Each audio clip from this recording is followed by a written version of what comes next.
Donc Mimwa Biongo, co-organisateur de ces tables rondes. Il est un peu difficile après avoir entendu mon frère Cyriac Babela de faire des propositions, donc je me garderai bien d'aller un peu plus loin dans mes propositions qui sont pour le moment un peu informelles, en tout cas elles ne sont pas structurées, mais moi je voudrais surtout relever une chose, c'est que lorsqu'on décide de refonder des institutions, il faut, je pense, s'appuyer sur l'histoire du pays. Et on en arrive là, pourquoi? Parce que, à mon avis et à mon sens, si je milite pour la refondation des institutions, c'est par rapport à toutes les guerres civiles qu'on a connues au pays. Quand on prend des pays comme le Tchad, bon, il y a eu des guerres civiles au Tchad, mais il y a des pays où on parle de guerre civile parce que des agriculteurs ou des éleveurs auraient emmené leur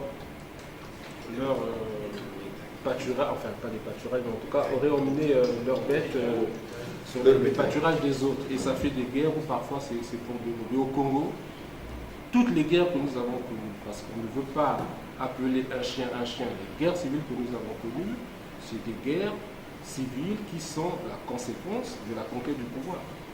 Ça c'est un fait qu'on ne peut pas ignorer, et moi-même j'en ai été victime. On l'a vécu, et je vais vous raconter une petite anecdote. C'était à la fin de la conférence nationale. Je m'étais retrouvé un peu par hasard dans une réunion organisée chez M. Mukwege. À l'époque, j'étais encore au lycée. Je ne suis pas sûr que mon grand frère Mapingu était là, mais M. Pascal Lissouba y était invité. Non, souvent marginalisé, tu le sais. Je sais, tout à fait. Et donc, je ne vais pas vous parler de toute la réunion parce que je pense que ça n'intéresse pas grand monde, mais il y a donc des citoyens lambda qui étaient à l'époque, je pense, un peu naïfs comme moi, qui avaient posé la question à M. Pascal Lissouba, mais comment se fait-il qu'avec le programme qui était le sien, parce que je crois que Pascal Lissouba, Pascal Lissouba était l'une des rares personnalités congolaises qui arrive à la conférence nationale avec un petit livret. Bon, je ne sais pas si aujourd'hui on peut encore le retrouver, mais en tout cas, il avait des propositions pour une transition au Congo. Et on lui pose la question, mais comment se fait-il qu'avec ces propositions-là, vous n'avez pas été élu? Et ça, c'est une chose dont je n'ai jamais parlé en public. M. Mukwege est encore en vie, il peut lui témoigner. Il y avait le professeur Ngoingala, où Pascal Lissouba dit ceci. Écoutez-moi bien, le problème du Congo, c'est un problème de redistribution entre les élites du pays. À l'époque, j'étais encore au lycée de la Libération. Et je n'avais pas la conscience politique que j'ai aujourd'hui. Et c'est seulement après que j'y ai beaucoup réfléchi.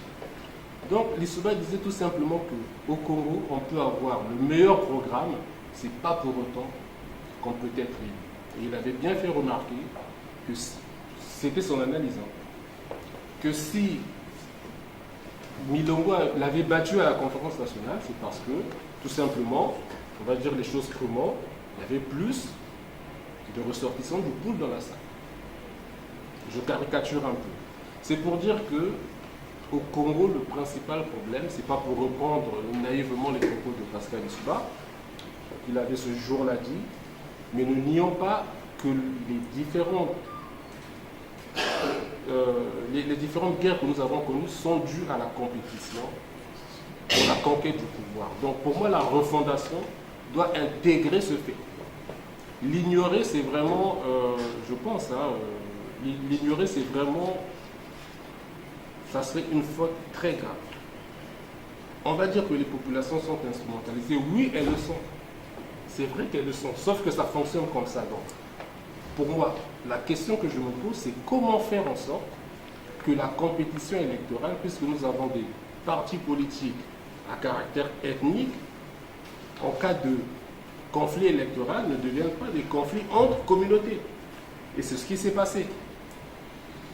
Donc, moi j'imagine aussi une institution, en tout cas chef de l'État, pour ne pas parler de président. Le chef de l'État, pour moi, ne doit pas être un président, enfin, en tout cas un chef de l'État comme on le connaît aujourd'hui, il faut que ça soit à titre honorifique.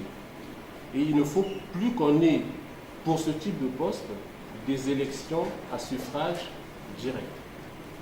Je n'ai pas pour le moment l'ingénierie de comment faire, mais je suis sûr d'une chose, c'est que les pouvoirs dévolus aujourd'hui au chef de l'État, en tout cas moi quand je dis aujourd'hui, je m'appuie sur la Constitution de 92, si on reste sur ce schéma, avec des partis à caractère ethnique, et ça s'est encore vérifié pendant la dernière élection de 2016, où on a vu une stratégie, en tout cas pour justifier la multiplication des candidats à l'élection présidentielle, on l'a justifié sur le fait que chaque leader devait mobiliser dans son terroir. C'est comme ça que ça a été justifié.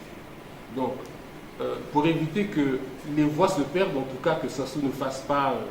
Kolela devait se présenter dans le pool et il a fait le plein. Donc c'était ça la stratégie. Malheureusement, il y a eu le phénomène Mokoko qui est arrivé, qui a un peu remis tout ça en cause. Bref, il faut qu'on essaie d'imaginer les choses pour que demain, la compétition électorale ne devienne pas une compétition entre les différentes élites. Ensuite, il faut que nos institutions intègrent le fait qu'il faut apaiser. Mais apaiser, il faut qu'on se dise aussi que les gens, en tout cas les citoyens qui veulent accéder au pouvoir, ce n'est pas seulement pour rendre service aux populations. Ou bien comme disait M. Ba, je suis venu pour vous servir, pas pour me servir. Ce que je veux dire par là, c'est que quelque part, il y a aussi des citoyens qui s'engagent parce qu'ils ont besoin de tous ces honneurs-là, parce que voilà, c'est ça. Et on va prendre un exemple tout simple. Nous vivons en France, beaucoup, à la place de Gérard Collomb, qui était ministre de l'Intérieur, aurait pu se dire, en tout cas beaucoup n'ont pas compris, mais comment se fait-il que ce monsieur qui est ministre de l'Intérieur, finalement se retire du gouvernement et repart dans sa mairie de Lyon. Mais je pense qu'il l'a aussi fait parce qu'il sait qu'en étant maire de Lyon, il a des attributions qui ne sont peut-être pas celles d'un ministre, mais qu'il a suffisamment de pouvoir et qui peut, lorsqu'on est opposant et dans cette situation, attendre la prochaine alternance politique. Donc, apaiser, c'est aussi redistribuer. On est dans des démocraties aujourd'hui qui sont apaisées parce que madame, comment il s'appelle déjà, celle qui est aux régions de France, Pécresse, mais peut attendre l'élection prochaine parce qu'elle a suffisamment de moyens pour continuer à vivre décemment. C'est vrai pour M. Bertrand qui est dans le Nord. Donc, apaiser une démocratie, c'est aussi savoir redistribuer. Que celui qui gagne ne gagne pas tout, que celui qui perd, perd tout. Donc voilà rapidement, pour moi, la refondation doit s'appuyer d'abord sur l'idée qu'on doit prévenir des conflits. Donc à nous de trouver l'ingénierie nécessaire pour faire en sorte que demain, nous n'arrivions plus à ces conflits.